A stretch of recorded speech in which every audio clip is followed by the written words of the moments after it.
So who is the Russian President Vladimir Putin and why is he waging war against Ukraine? He's made two things very clear. One, a regime change in Ukraine. He does not want Nazis, as he calls them, Nazi oligarchy and corrupt people who are taking Ukraine away from development and letting Ukraine become the playground of the North Atlantic Treaty Organization. So a regime change and demilitarization of Ukraine. So what motivates Vladimir Putin? What's going through his mind? We try and decode in this report.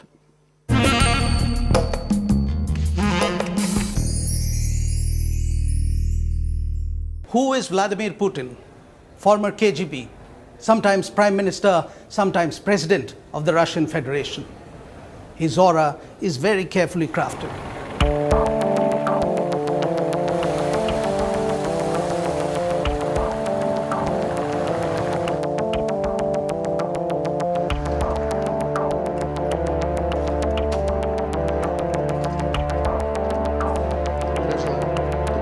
In 2012, as he entered Kremlin as the President of Russia, Vladimir V. Putin was walking in once again to continue his rule over Russia.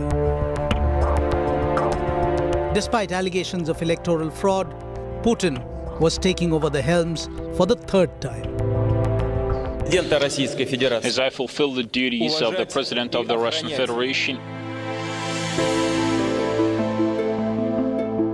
the journey has been remarkable, from a young spy in the Soviet era to becoming one of the most powerful and feared leaders in the world. No one could have imagined that the breakup of the Soviet Union would create and concentrate so much power into the hands of one person. It is almost as if a Tsar has been reborn in Russia. In 1952, security guard Vladimir Putin and Maria Shalomova had a son. They named him Vladimir, son of Vladimir Putin. Vladimir Vladimirovich grew up in a communal housing on Baskov Lane in St. Petersburg, then called Leningrad. An average student with no remarkable achievement to remember him by, the young Putin finished schooling and went to college to study law. The young boy who had first wanted to be a pilot, then a sailor, got swayed by the idealism of the times and in 1975 joined the Komishet Gosudar Steni Bezopasnosti, or USSR's main security agency, the KGB. It was here that the real talents of Putin got to be recognized. Within months of joining, he was transferred to be trained in the elite counterintelligence division. In 1985, Putin was posted to the KGB headquarters in Dresden, East Germany. A posting that lasted till those heady days of 1990 when the Berlin Wall came down and the German Democratic Republic imploded in the wake of German unification.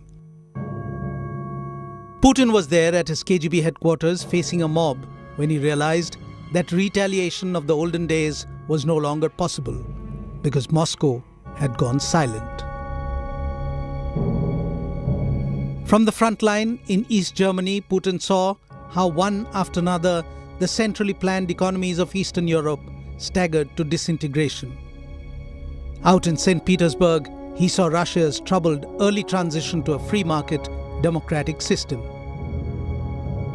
Lieutenant Colonel Vladimir Putin of the KGB retired in 1991 and made his way back to Leningrad. The future looked bleak as the Soviet Union came crashing down.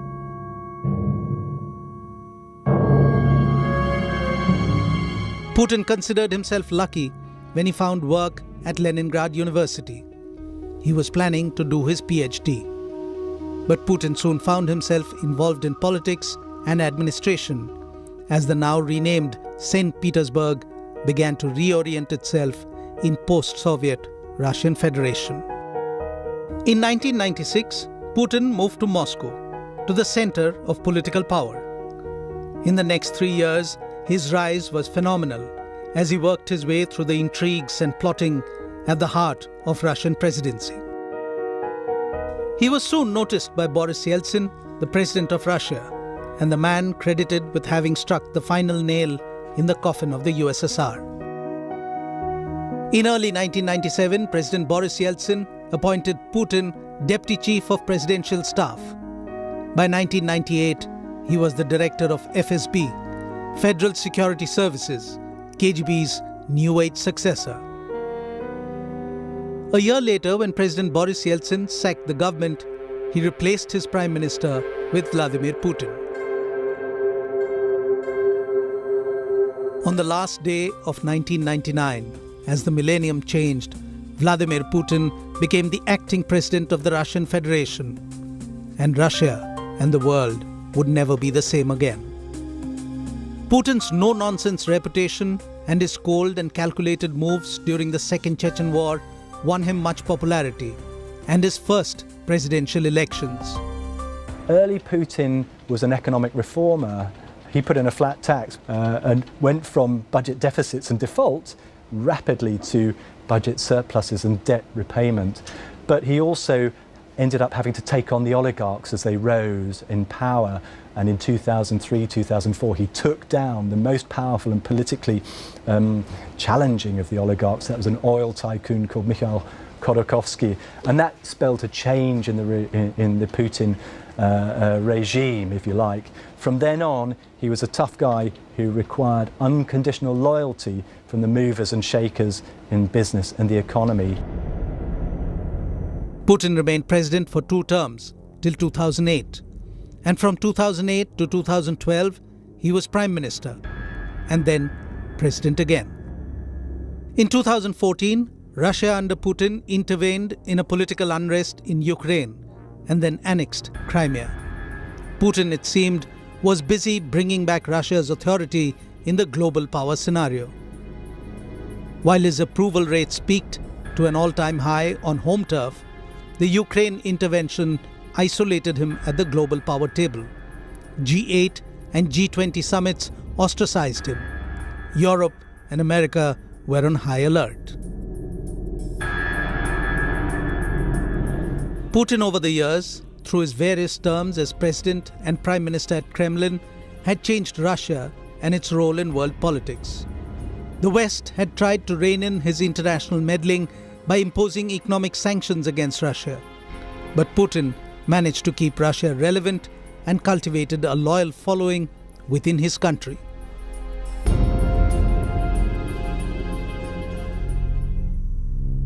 In the process of regaining Russia's lost influence over the world, Putin also earned for himself the sobriquet of an autocrat.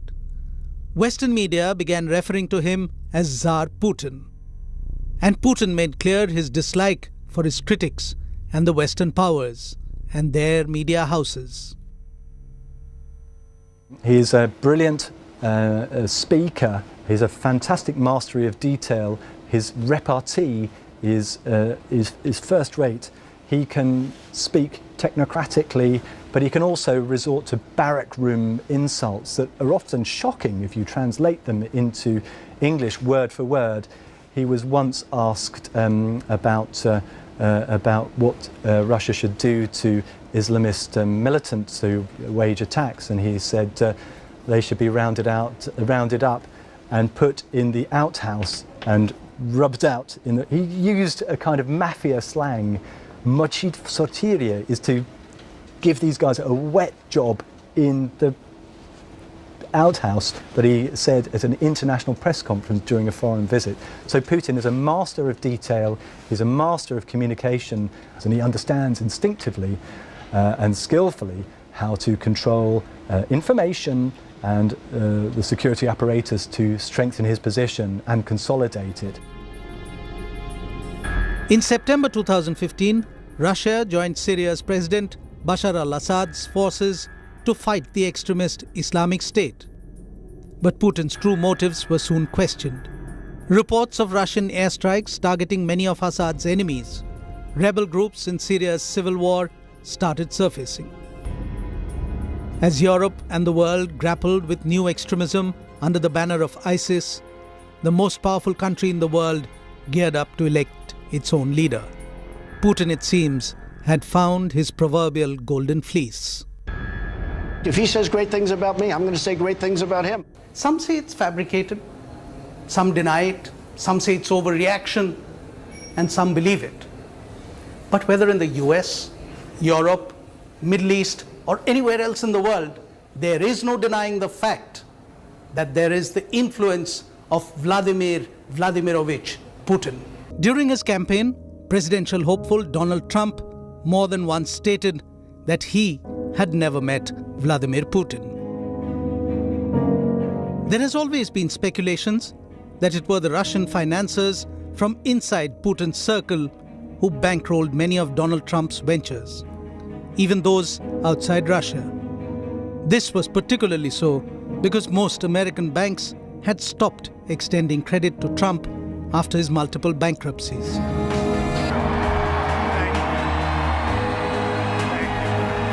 When Trump began planning his White House campaign, he compared Barack Obama with Vladimir Putin, praising the Russian president for his intelligence.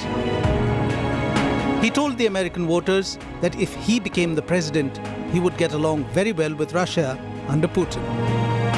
Putin, on his part, reciprocated by praising candidate Trump. Putin called Trump a lively and colorful man, talented without doubt.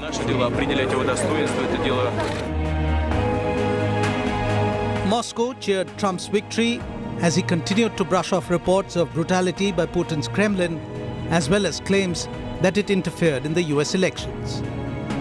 But US intelligence agencies published a report in January 2017 which said Vladimir Putin ordered an influence campaign in 2016 aimed at the US presidential election.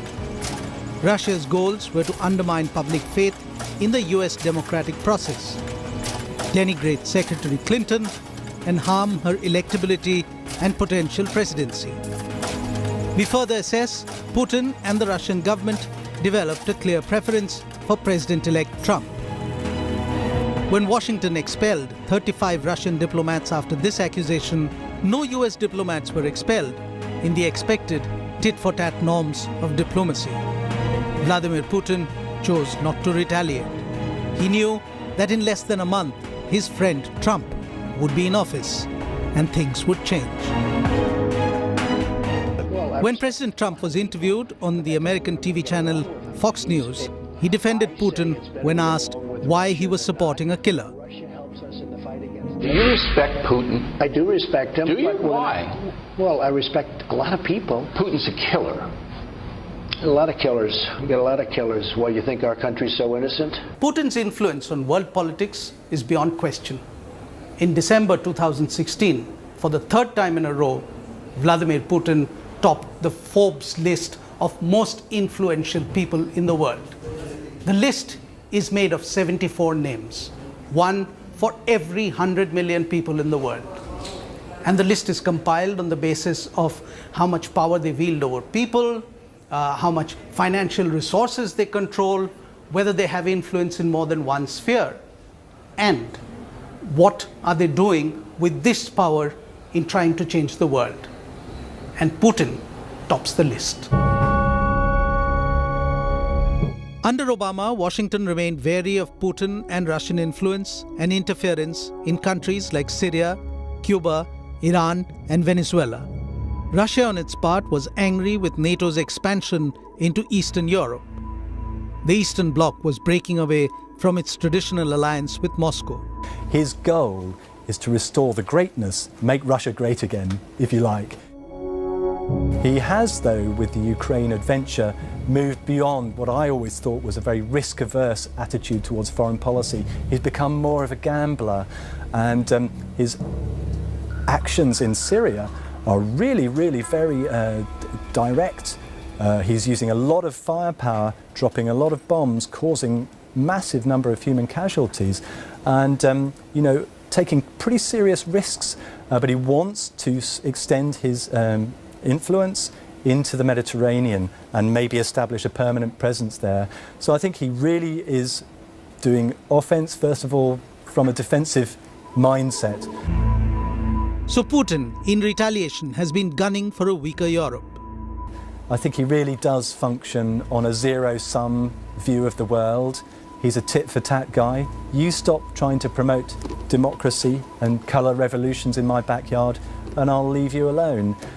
Under Putin, Russia's foreign policy seems aimed at regaining world dominance. The annexation of Crimea, the conflict in Ukraine, the military operations in Syria, they all challenge the post-Cold War world order. A top aide of Putin, once addressing the Valdai Discussion Club in 2014, said that Russians believe that without Putin, there is no Russia. Stanislav Belkovsky, a Russian political analyst, said that Russia's search for the national idea is finally over after the breakup of the Soviet Union, because now Russia's national idea is Vladimir Vladimirovich Putin.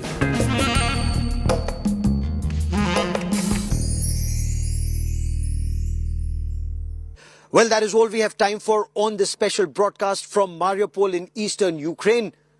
For all the news and updates, continue to stay with us here on India Today.